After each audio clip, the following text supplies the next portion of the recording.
Business, and it's my pleasure to welcome you here this morning. And to kick things off, I want to start with some Thanksgiving. First, please join me in thanking Lindsay Gorvette and her team in Calvin Event Services, and also the fantastic staff here at the Prince Conference Center for this great meal and their service.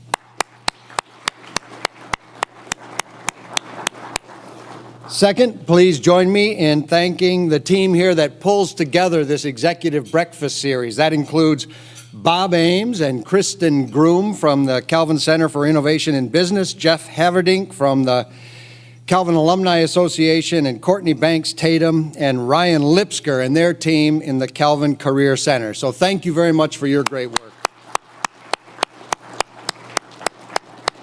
And then thank you all for coming, for everything you do to support Calvin University and to support the learning and growth of our students. And we have a bunch of students here this morning, so thank you for coming and being here this morning as well, students. Even though I know you're getting extra credit, it's great that you got up so early in the morning to join us. And now let's give thanks to the Lord for this meal and for our time together. Let's pray. Dear Lord, thank you for this day, and thank you for the opportunity to explore the future of hypersonic travel in this magnificent world of yours. Thank you for our speakers, Sassy and Chris. Please be with them and guide them as they share their knowledge and vision with us. And we ask a special blessing on Chris and our colleague Peter Snyder, who had planned to moderate this morning's session, both of whom have COVID. And we ask that you extend your comfort and healing hand to them. And now we ask that you bless this food to our bodies and all of us to your service. In Jesus' name, amen.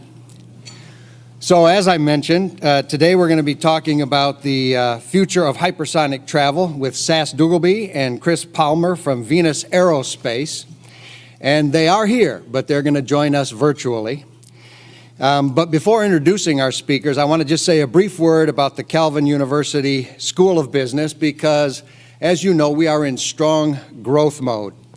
You may have heard that enrollments are up at Calvin overall this year, about 23%, which is great news.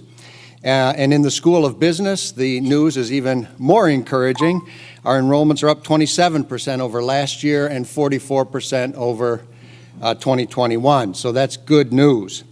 Our growth is also reflected in our brand new state-of-the-art building and in our world-class faculty and in our fantastic students who combine high competence and high character to help transform the world of business. Our growth is also reflected in our exceptional academic programs. We now offer 8 undergrad majors, 5 minors, and 2 master's degrees. And we combine all of this with a bunch of student opportunities, including our Global Business Certificate and our many student organizations. And this morning, because Venus is an aerospace startup, we want to highlight our Calvin Startup Garage, which is a startup incubator led by Calvin alum and entrepreneur in residence, John Verlee. John, can you wave? And the team, the leadership team from the Startup Garage. Are some of them here this morning as well? Please raise your hand. Let's give them a big round of applause. They do great work. So the Startup Garage is a place where students with business ideas can get mentoring and funding, do things like Shark Tanks and pitch-up competitions, and connect with a community of fellow entrepreneurs. Students can secure up to $2,000 for their ideas without giving up any equity. And in their weekly meetings, they hear from guest speakers who share valuable insights on running and owning businesses. And if the Calvin Startup Garage is of interest to you, you will see on your table a handout that you can sign up for the Startup Garage newsletter. You'll receive weekly updates on what's happening within the exciting community, along with opportunities to get involved when the time is right. So please sign up for that newsletter if you are interested. At the end of the day, We will, at the end of our time today, you'll learn more about some other opportunities in the School of Business. But it is now my distinct pleasure to introduce our speakers. Sassy Duggleby is joining virtually from Houston, Texas, where Venus Aerospace is based. And Sassy is the CEO and co-founder, along with her husband, of Venus Aerospace. Prior to launching Venus, she was launch systems engineer and mission management consultant at Virgin Orbit, where she developed and tested launch software and telemetry systems. She also managed launch systems, engineering requirements, and as well helped with mission management and business development. A veteran of several high-tech startups, Sass started her career with National Instruments as an applications engineer before getting her MBA focused on entrepreneurship. She is the proud mom of 2 daughters and a goofy labradoodle, and she also has a BS in biomedical engineering from Texas A&M and an MBA from Virginia Tech University. Chris Palmer, due to COVID, the poor fella, he was dying to be here this morning, but he's stuck in his basement at home. He is the VP of Corporate Strategy at Venus Aerospace, and prior to joining Venus, Chris was manager of corporate strategy for Steelcase. He was involved in several startups, including one that he continues to own. He served as a program specialist for a global nonprofit, Unbound International, served in HR for Universal Forest Products, and has served as an adjunct professor at Calvin University School of Business. Chris holds a BA in Business and Spanish from Calvin and an MBA in Global, Social, and Sustainable Enterprise from Colorado State University. We are so glad to have both of you here, Sass and Chris, and we look forward to our session together. So, Bob, next move is to get them up on the screen. That's right. Let's get Sass up on the screen. Hello, Sass. Hello, Chris. Yeah, I'm here. Can you guys see me? Yes, we can see you, and we can see you also, Chris. Welcome. Hey, good morning. So, Sass, can you please tell us how your name came about, and then tell us about the Venus story? Absolutely. So, my real name is Sarah, and I named myself when I was 2, and it stuck. And I've actually tried multiple times throughout my career to get rid of it and switch back to Sarah, and it has never worked.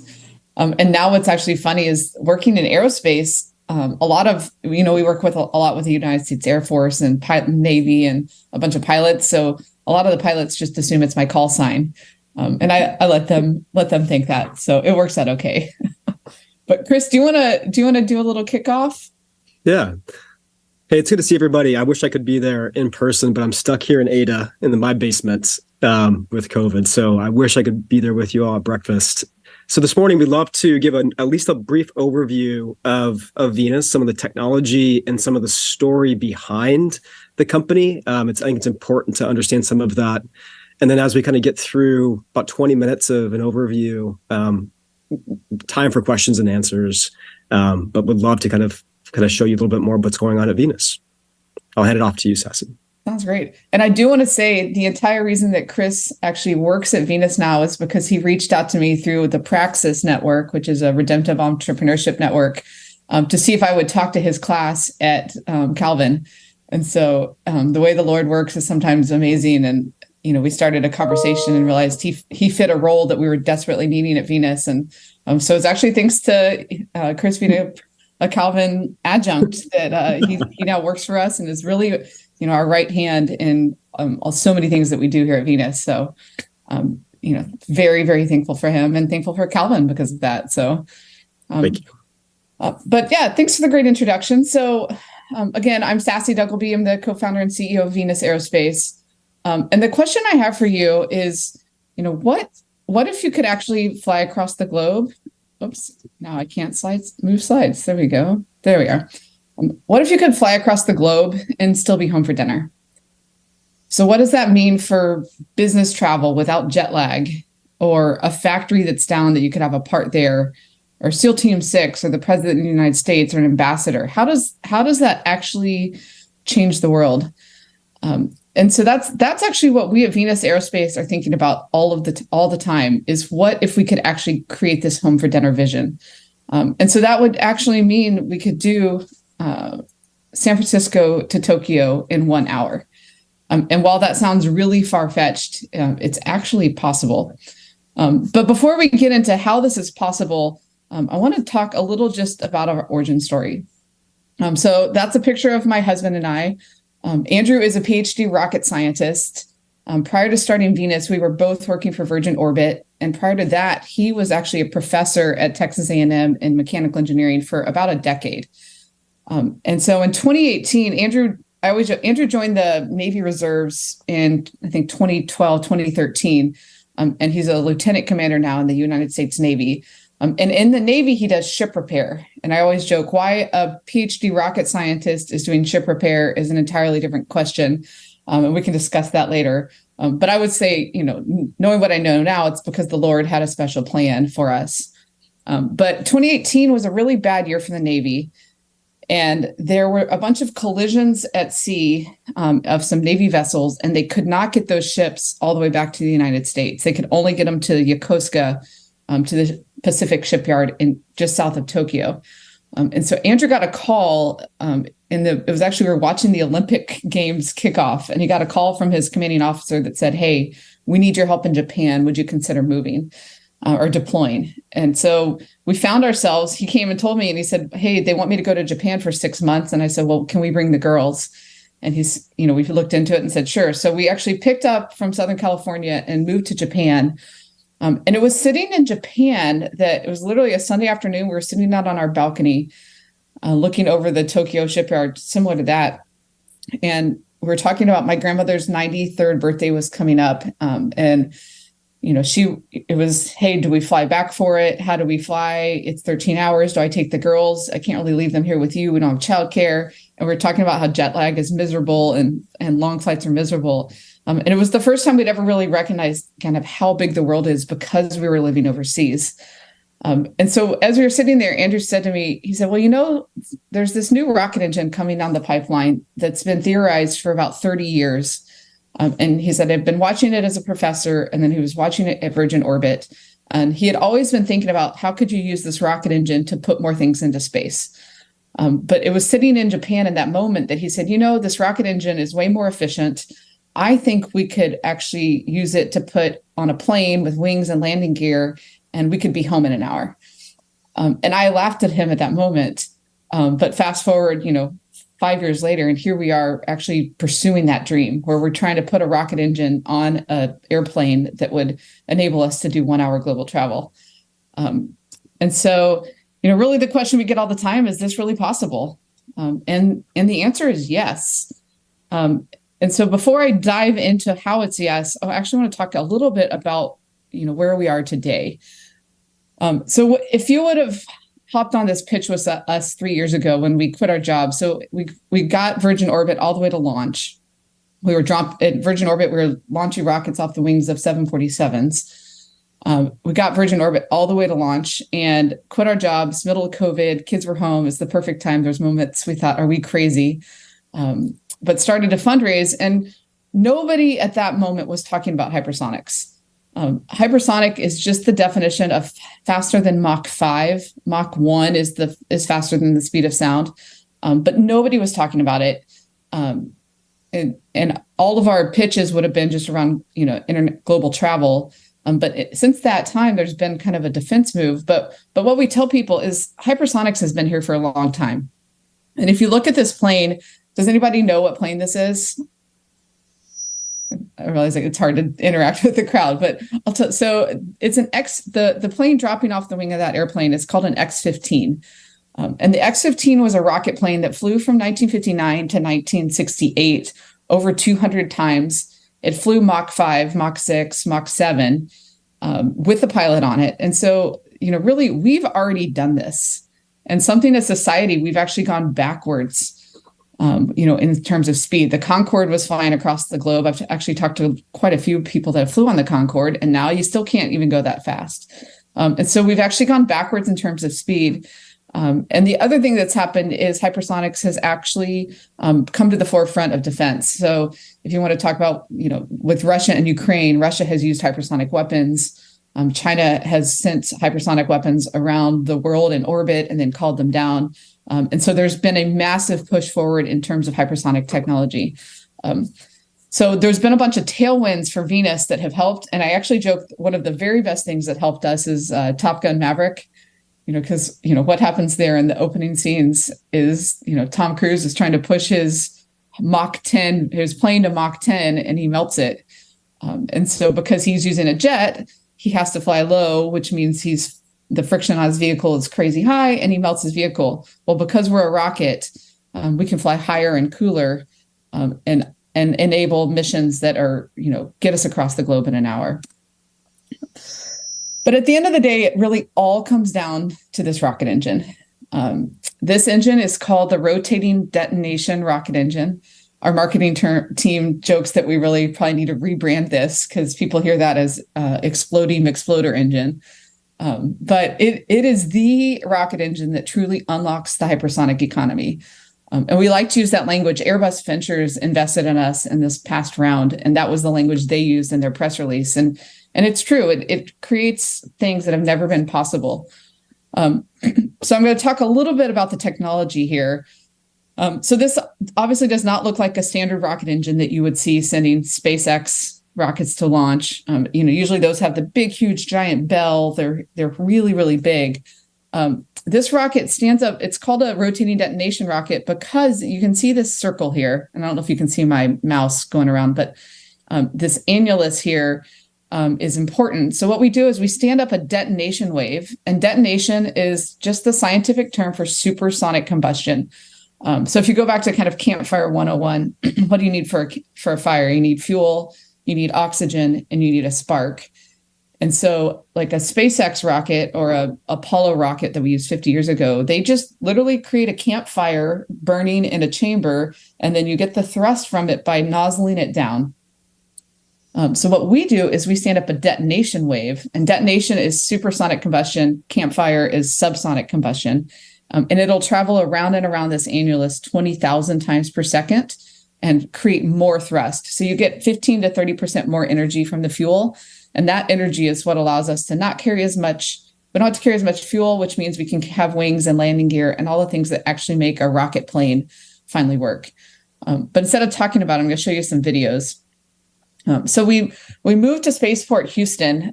We were living in Southern California, and that's one of the best things about. Oops, it's not moving slides. Oops, before I start running it.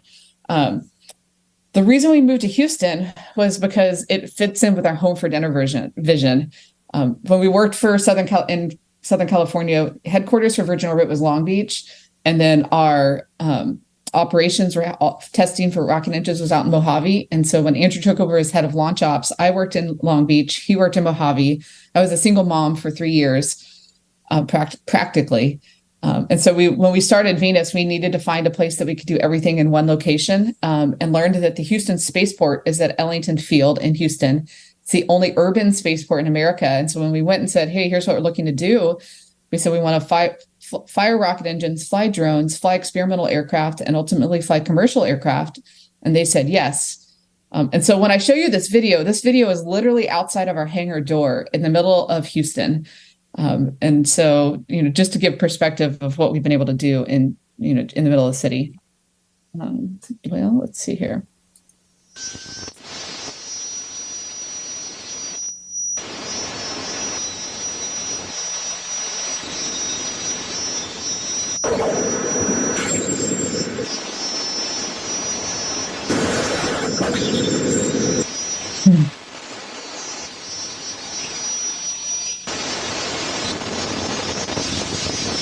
Yeah, so over the past, really 2 years since we got our test stand up and running, we have just been testing and testing and testing and learning.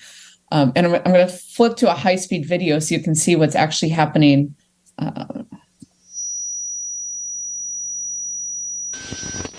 There we go. So this camera lens is taken from the front end of our test stand, looking straight down the engine, and you'll be able to see this detonation wave traveling around and around. This camera will take 300,000 frames per second. So what's incredible is as long as we continue to push fuel and oxidizer into the engine, these waves will just continue to detonate. And ultimately, this helps us to create more thrust, which allows us to, propel, starting with drones and then vehicles and then ultimately commercial passenger vehicles. Struggling with slides. So really, I kind of hit on this earlier, but, hypersonics are here, and they are really the future of transportation. I mean, no longer will we have to take, hopefully 13-hour flights across the globe in the next decade. We'll be able to get there in 1 hour. And so in terms of what Venus is really looking at, you can see this is our Stargazer vehicle. It's a 12-passenger vehicle that we still have some work to do on it. We kind of joked the landing gear is not going to look exactly like that. But we're still, pushing both the engine technology, but at the end of the day, you really need the engine to do things. Folks often ask us, why are you not just an engine company if this engine changes everything? But really the challenge is integration of engine into a vehicle, and what does that vehicle go do? And we felt like the best market, the kind of blue ocean that is hypersonics. But the nice thing is we're not space plane or bust. And so, really in terms of what we're chasing from a market perspective, the first market is flight testing. So right now, as I mentioned earlier, China and Russia are ahead of us in terms of their hypersonic systems capabilities. And so the U.S. Department of Defense is looking for ways to go test materials, sensors, cameras, different systems in order to know how do they behave at hypersonic speeds. The challenge right now is you can put it on a rocket, but you don't get it back. And so having a plane that could take off, go perform a mission, and then come back and land and hand them the data, hand them the system is extremely interesting to the Department of Defense. And then continuing in that vein is into kind of multi-mission drones for the Department of Defense. How can we help defend America, defend the allies against hypersonic weapons? And our vehicles could actually do this. And then our ultimate goal, how we believe we change the world and why we really feel, the Lord called us on this journey is, that 1 hour global travel with commercial aviation. That is a longer journey. I mean, we've been working with the FAA to get language into the most recent reauthorization bill. There's a lot of things that go into that, but that is our ultimate vision, is that 1 hour global travel. And the amazing thing is, there's actually a sustainability move here. And so because of the efficiency of the rocket engine, and that we only use this engine for about a 10-minute boost. And so you would actually take off from an airport with jet engines, get out over the ocean. So let's say we're at San Francisco Airport, get out over the Pacific, turn on the rocket booster, and it'll be about a 10-minute boost with the rocket. And then it just becomes a glider. And so you only have 10 minutes of carbon emission, and then you glide and you no engines at all, glide across the globe, coming down to the other side of the world. You pop your jet engines back on, you enter the landing pattern, and you can land. And our goal is to be able to turn around and come back 2 hours later. And so even in the flight should be kind of a world-changing flight in terms of experience. You'll be able to see the sky go blue to black. We living here in Houston, we talk to astronauts quite often, and they always talk about that aha moment. We only have one Earth, right? And when you get up above it, you can truly see, just how precious it is. It actually, again, helps us to push forward on peace and prosperity. So our team is, I really say some of the world's best. The folks come from SpaceX, Virgin Orbit, Blue Origin, Stratolaunch, kind of the groups that have been pushing new space technology. And so it's actually really fun when we give tours around. I like to point out this is Bill. He spent years at, GE Aviation, and this is Lee, and she's done this. And, just being able to call out our folks who, they've tested rocket engines their whole career, or they've flown drones, or they're the world's expert at this type of technology. And so because of that expertise, we're able to move really, really quickly. I mean, we went from 3 people in a PowerPoint presentation 3 years ago to 70 full-time employees that are firing rocket engines, flying drones, have millions of dollars of government contracts, have raised almost 60 million in venture capital. So really it's been, the absolute adventure of a lifetime. And so the other piece, though, is while the technology is important, really who we are and how we operate as a company is just as important. We put this together. We call this the Venus Flight Plan. And it's really trying to remind our team that we're doing this differently. Folks often ask us, like, why are we named Venus? And Venus is the goddess of love. And she's also the only Roman, of all the planets, she's the only female planet. So Mars, Jupiter, Saturn, they're all named after Roman gods, and Venus is the Roman goddess. And so we are truly trying to build a company that we put our employees first. We love them well. What would it look like if you actually loved our employees? And if I don't want to say we're the anti-SpaceX, but if you've ever heard stories about Elon Musk and how he treats people, he really treats people as a commodity. And I actually, when I was working at Virgin Orbit at 38, I was the oldest female engineer. 38.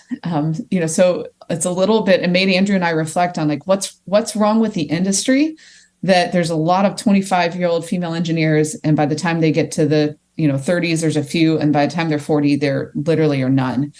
And so our challenge to ourselves, even when we had the idea, was, could we create a more family-friendly, female-friendly aerospace environment that looks different?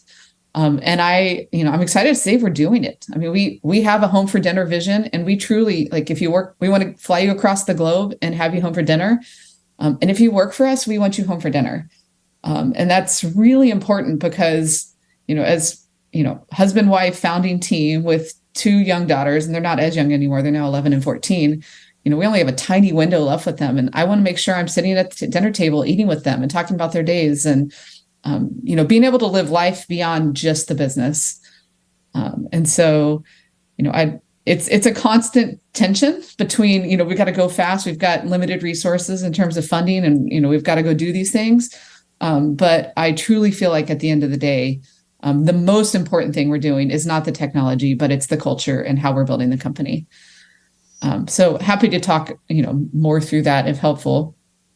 But really, again, our ultimate goal is to create this vehicle. I asked, like, how does the world change if you can fly across the globe and get home for dinner?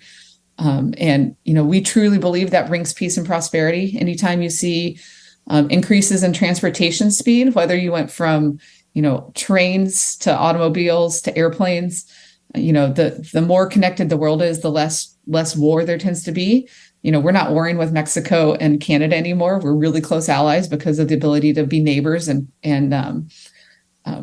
we believe in that same vision for a global world. So happy to open it up for questions. Chris, I just rambled for 20 minutes or 25 minutes. And if you have anything you'd like to add, I welcome that too.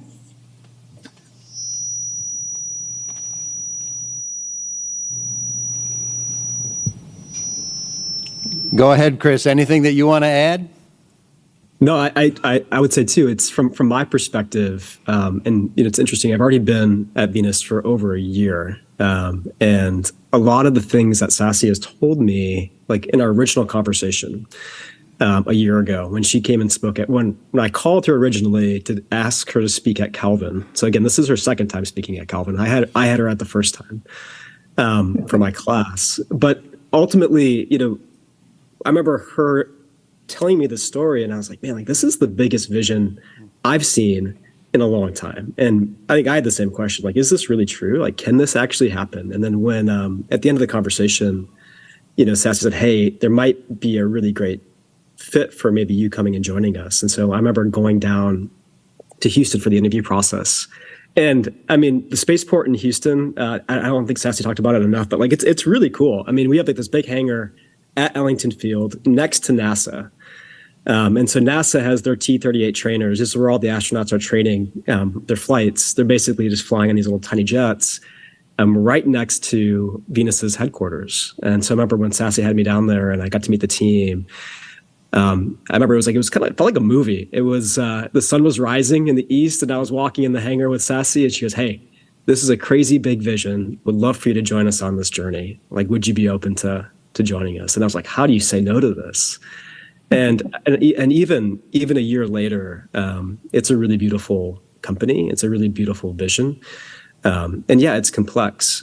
Rocket science is insane, and very complex. People are complex, and building a company, like we all know, is really complex and hard. But again, if you're doing it with great people, and really a perspective that's bigger than just simply the money or the market, it becomes a really beautiful process to be able to engage in. So it's been really fun.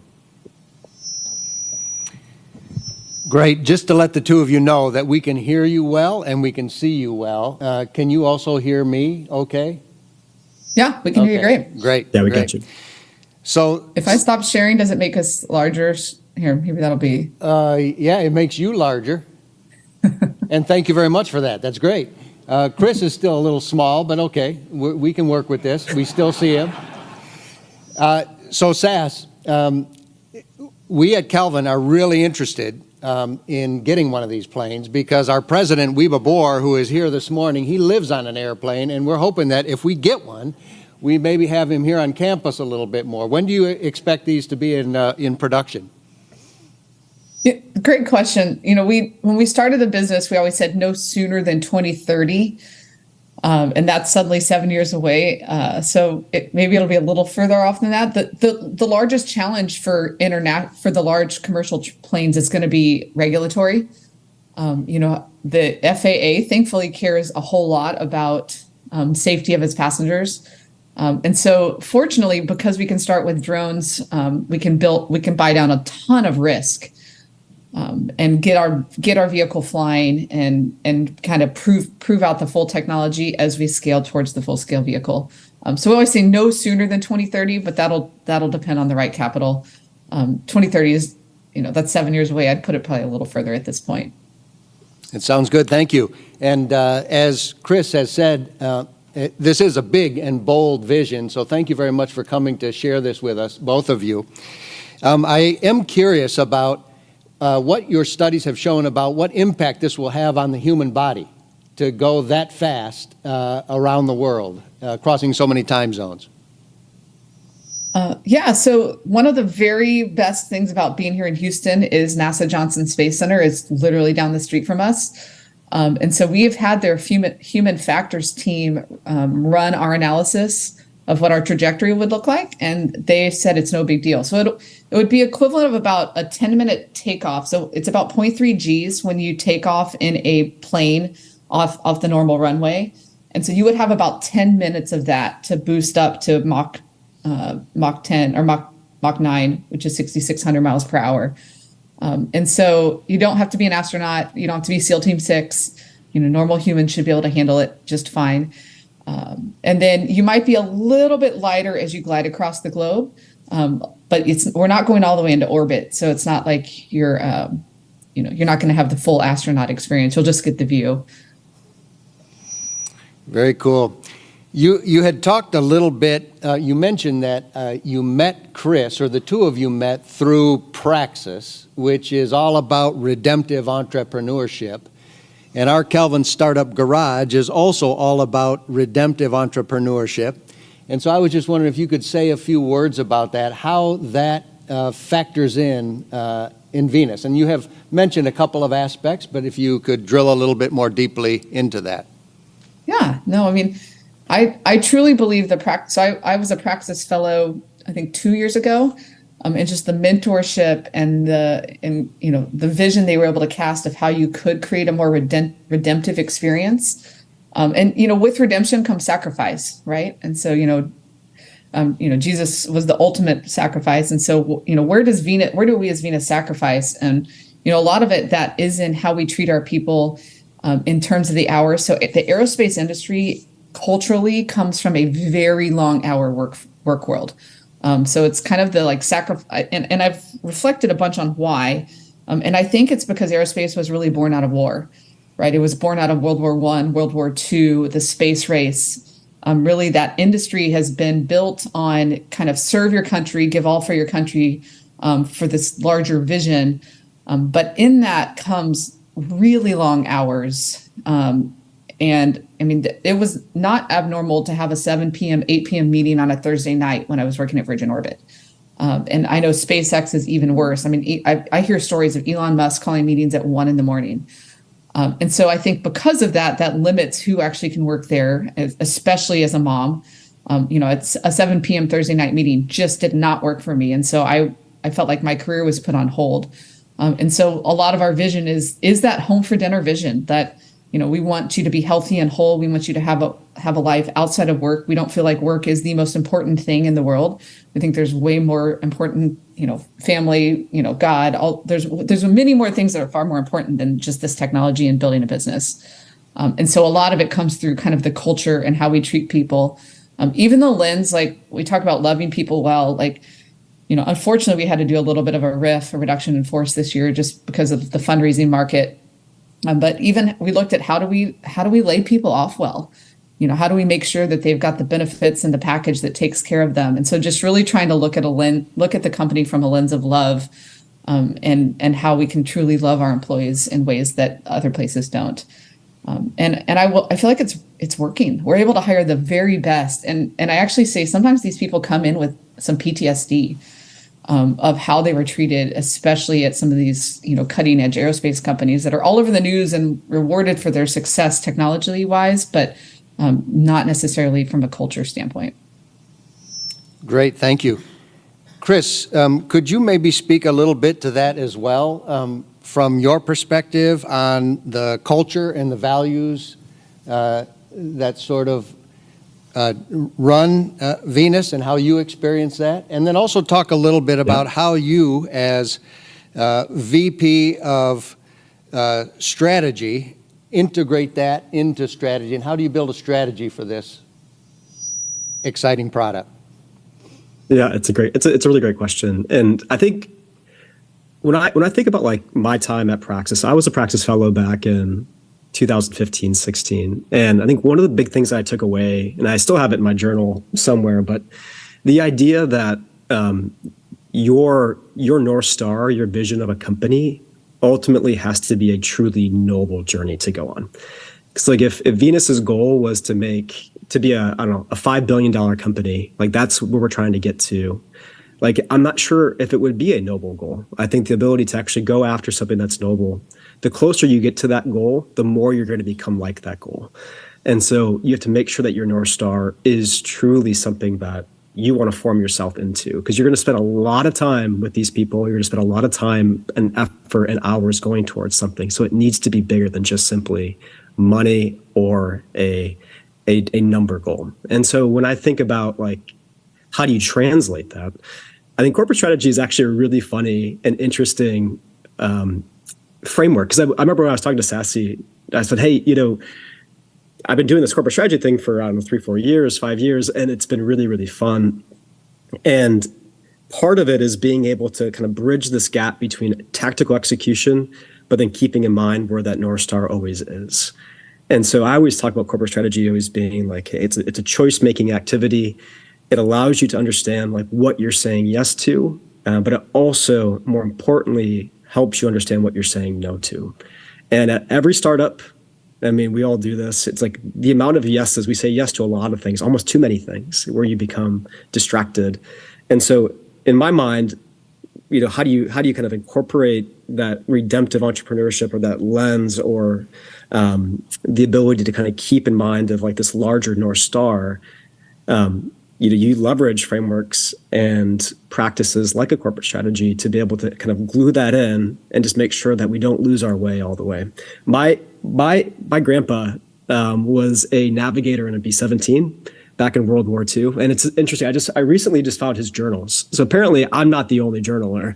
My grandpa was a really big journaler. And so I have his journals and letters, and I've been reading through them. And I have his compass too. And I usually carry my compass in my backpack with his World War II compass in my backpack with me. And in many ways, I think it's like, I feel like corporate strategy is very similar to a navigator. Like you're looking at the maps, you're kind of keeping an eye out for what's coming down the road, and then making sure that you're communicating that broadly with not only the executive team, but with the entire company. Because it's really easy to get distracted, especially when you have so many things coming at you every single day. And so, yeah, that's how I interpret it. And I'm still workshopping in terms of like what I think could be even more ways to do it. But it's been really fun to kind of bridge that gap right now with Venus, because going from a startup to an enterprise it's tough. Great. Thank you, Chris. And I just want you to know that when you start speaking, you get big on the screen and Sass gets small.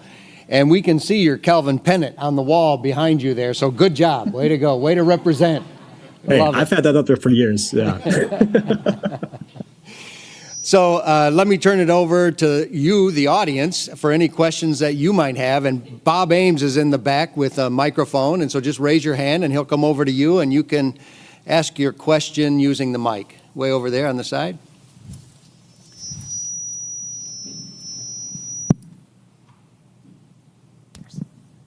Yeah, thanks for your talk. I just had two questions. Maybe when you do grab the mic, go ahead and introduce yourself and then go ahead and ask your question. Yep. Yeah, my name is Ben Richards. I'm a student of design thinking. My two questions are, do you have specific numbers as to kind of the environmental impact that your airplane would have over maybe a traditional commercial flight? And then the second one is, who's your target audience? Because it seems like hypersonic flight as an industry is more aimed towards the, let's say it wealthy. It seems like a unachievable activity for middle lower class. So kind of what is your thinking in that realm? Yeah, great questions. In terms of the carbon emissions numbers, the amount of we've absolutely run those numbers. The amount of jet fuel that we would use to cross the globe is about 50% less than what a similar size plane would use. And that's just due to the efficiency of the rocket engine. So 50% less emissions. And I will say we can work with sustainable aviation fuel, which is made out of like corn stalk. And so as more carbon-friendly fuels are coming down the pipeline, we will absolutely want to integrate those into our systems. We had originally original plan was to go with a LOX hydrogen plane. So LOX being liquid oxygen, hydrogen, H2. The challenge with those fuels is they're cryogenic. And so I don't know if you've ever watched a space launch, and they, freeze a valve and then you can't turn it around for 4 days. Like if Virgin Orbit, if you had told us to try to relaunch again in 2 hours, we would have laughed at you. Like it was like a 3-day fill process just to get all the liquid oxygen into the vehicle. And so our ultimate vision is to be able to go completely carbon free. But those, we had enough, we called them miracles when we first started the company. We had enough miracles we had to go solve that was not the first one we were going to attack. The second question was on target audience. It is definitely targeting the kind of first class ticket passengers right now. It's a 12 to 15 passenger vehicle. That's not a, big Boeing 787 that takes 800 people across the globe that can do it for much cheaper prices. So initially, it's absolutely more of a high net worth individual. Executive travel is one of the biggest areas. I was actually on a plane going to an event with the former Shell president, and he spent, I think, 350 days a year on a plane. I mean, it was just traveling all over the world. I mean, it was just insane. So, those executive jets where time is more value than money. That's our initial market. I wish I could say it was going to be space for everyone and anybody could come fly on these, but just the market economics don't work out that way from the beginning. I'll just add from just a market perspective, because it's a really good question. When Airbus Ventures actually invested in Venus, I think one of their long-term visions, though, they have a time horizon that's very long, not just 10 years or 15 years. But you can imagine, though, down the road as a product roadmap, this engine, this technology can eventually empower more advancements in some of these different types of aircraft. So immediately from a market entrance perspective, yeah, it's geared toward kind of the high net worth individual. However, that long tail of innovation will eventually unlock this for the masses. And if you can imagine just the efficiency, it could enable really some beautiful things to happen from a larger perspective when it comes to bigger markets. Other questions?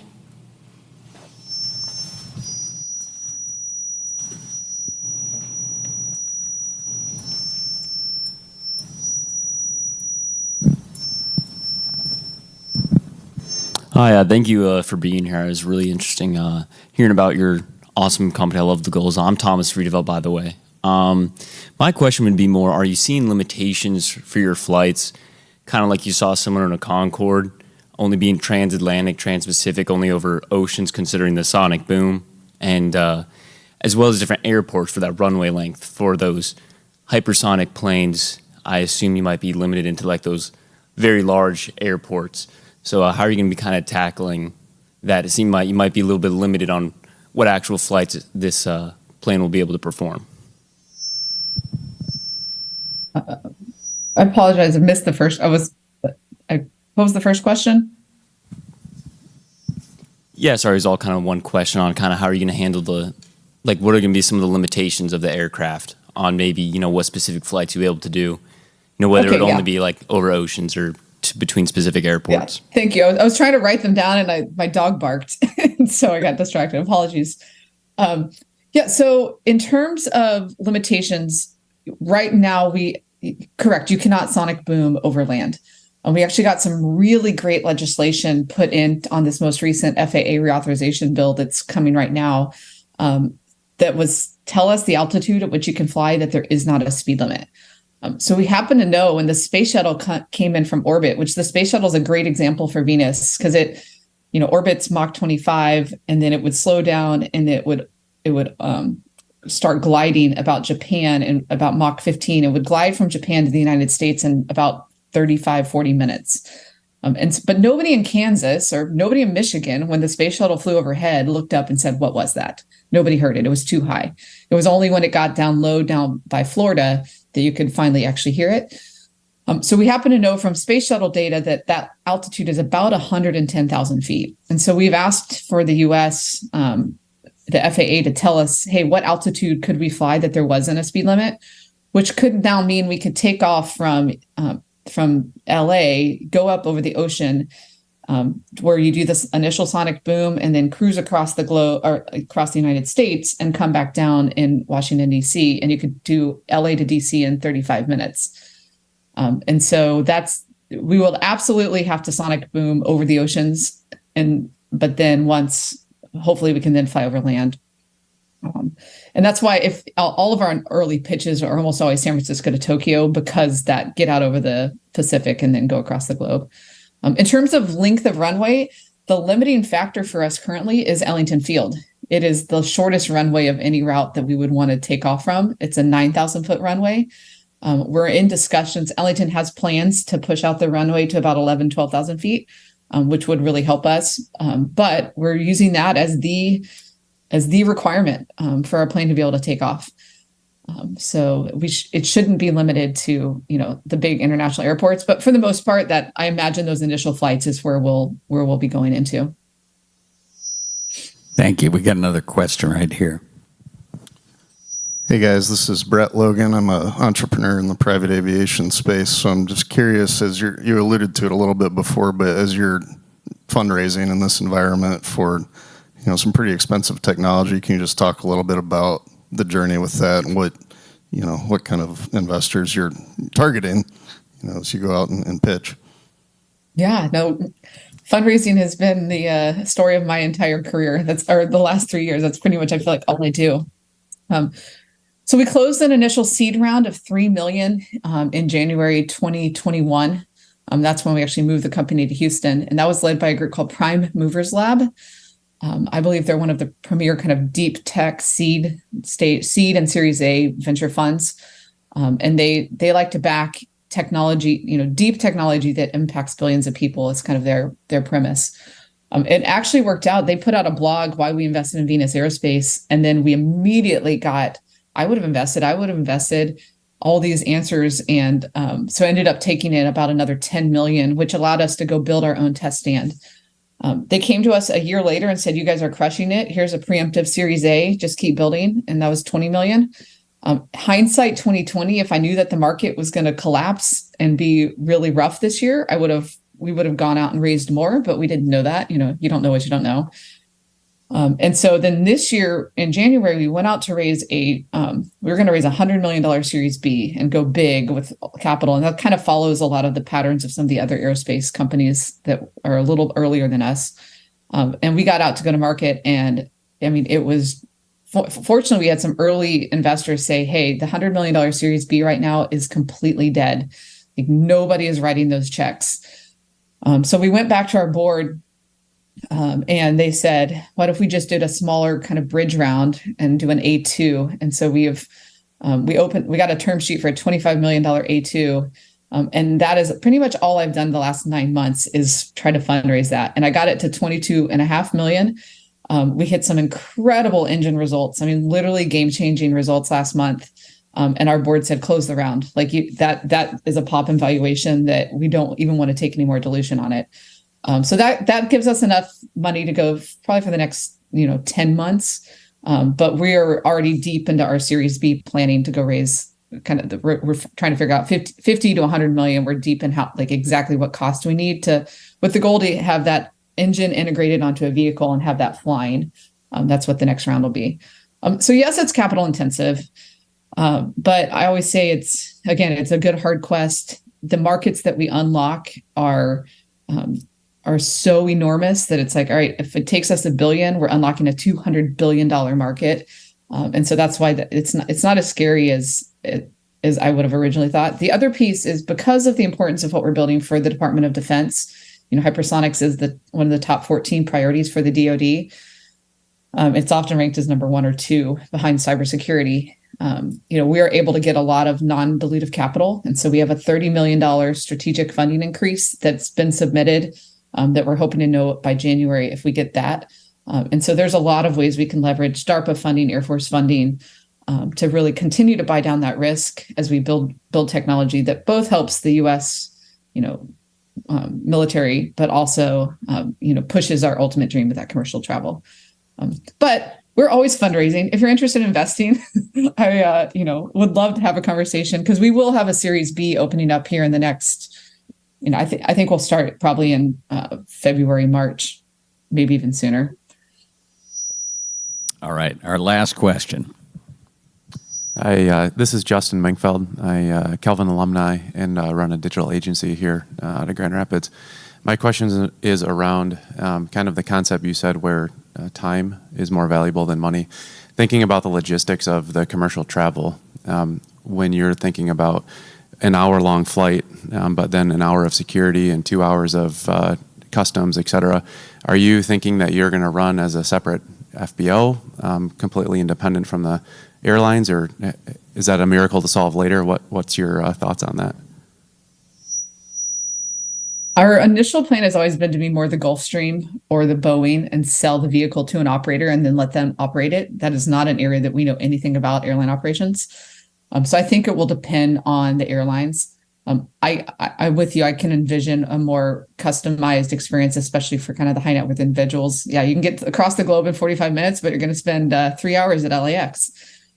So I think there will be probably a different solution for those passengers. But again, that's a down the road problem that we probably won't solve because we'll let the operators solve that. Great. I know that there are additional questions, but we have run out of time. But Chris did make it clear that he is more than happy to get your emails if you have additional questions and follow up with you on anything that you might want to know. But let's give Sass and Chris a big round of applause and a big round of thanks for coming. What's amazing is Zoom mutes out the claps. So we can't hear it. I don't know if we can hear imagine what it sounds like. Well, thank you very much, you two. And let me just give you an opportunity to say a final word, and then I'll turn it over to Jeff Haverdink to bring us home. Yeah, again, thank you. I tell people every day we are on the journey of a lifetime. This is a venture of a lifetime, and it's not ours. I think I tell Chris this, like I kind of daily surrender it. I surrender my kids up to the Lord. I surrender this company up to the Lord because it is so much bigger than us. I am not equipped to be the CEO of a venture-backed aerospace company doing this type of thing. And so, in that giant vision, I have to know it's bigger than us because it's truly a calling. So would appreciate and welcome your prayers. Truly this is such an adventure, and it's so big that, the more people that are praying behind us, the more ways I know that the Lord will continue to work. So thank you for allowing us to present and be on this journey. I'll let Chris close it out. No, yeah. Thank you guys for allowing us to share the story. And in many ways too, I look at my time at Calvin. I remember my first executive breakfast was, I think 2000, maybe 2003. I was still at Calvin, and it was actually a really important moment for me as a student.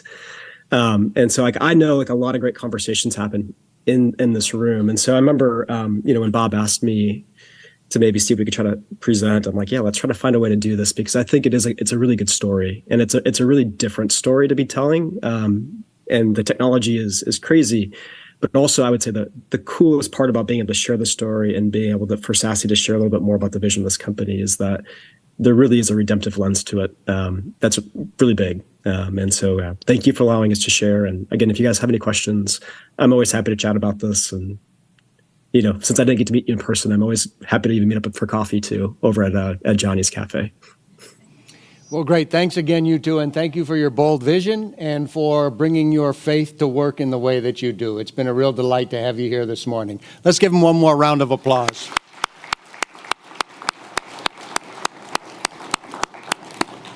And now, Jeff, over to you. Great. Thanks so much, Jim.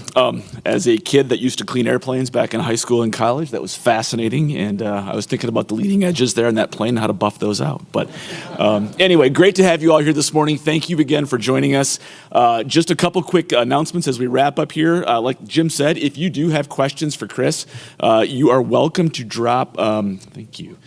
Somebody's got the slides for me, I think, right? You're welcome to drop a question to Kristen, who's in the back over there, so she can help be a liaison to get questions to Chris if you have more of those.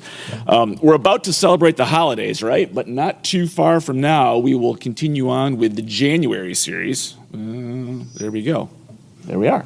All right. So January series coming up. Mark your calendars. The CCIB is going to be sponsoring Jacob Goldstein. That's the 29th of January. So he is a NPR correspondent going to be talking about business and future of work. So if you'd like to listen to that one, I know Michael Wildscott, the director of the January series, is here with us this morning. So if you want to learn more about the January series, check out our website or talk to Michael. Grab your phones, mark your calendars. Our next executive breakfast will be held in March 20. And we are delighted to have actually that speaker was just with us. So Jeff Christians, Dr. Jeff Christians, 2010 graduate of Calvin, is going to be talking to us about the future of solar. Lots of amazing applications with agriculture, windows, buildings, lightweight plastic materials. So mark your calendar for March 20th. We'll be right back here learning more about the future of solar. Calvin Action Projects. If you have a pondering question within your business or things that you're trying to figure out or would love to have some really top-notch student talent come and help your organization, we are always looking for partners with Calvin Action Projects. So please do get a hold of Kristen or those of us at the business school here at Calvin. We can put you in touch to work on CAP projects. So that is always a great opportunity for both. Job Shadow Program. I think we mentioned this at our last executive breakfast series, and I know Courtney's here from the Career Service Center in the back, but this is a great opportunity for you just to spend a little bit of time with some Calvin students who are really trying to figure out where God's calling them. and they would love to spend a little bit of time with you. It's a short-term, non-paid opportunity. We have had tremendous student response. We have a lot of students who have signed up to want to be shadowing some of you, and so we could use some help with that. So if you have any ability at all to work with some Calvin students and just show them what it is that you do for a living, they are eager in wanting to be shadowed in that way. So we'll get a hold of Courtney in Career Services. It'd be great. And then lastly, before we wrap up, Patrick Bailey, Professor Emeritus, who's with us today as well, he is starting a group, the Data Narrative Group.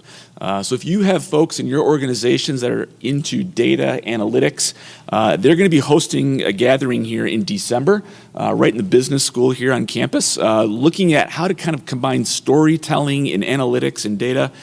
So really kind of some fascinating work there, but I think it's some pioneering work to kind of help us understand all the data that streams into our worlds every single day. So love to have those that are interested join as well.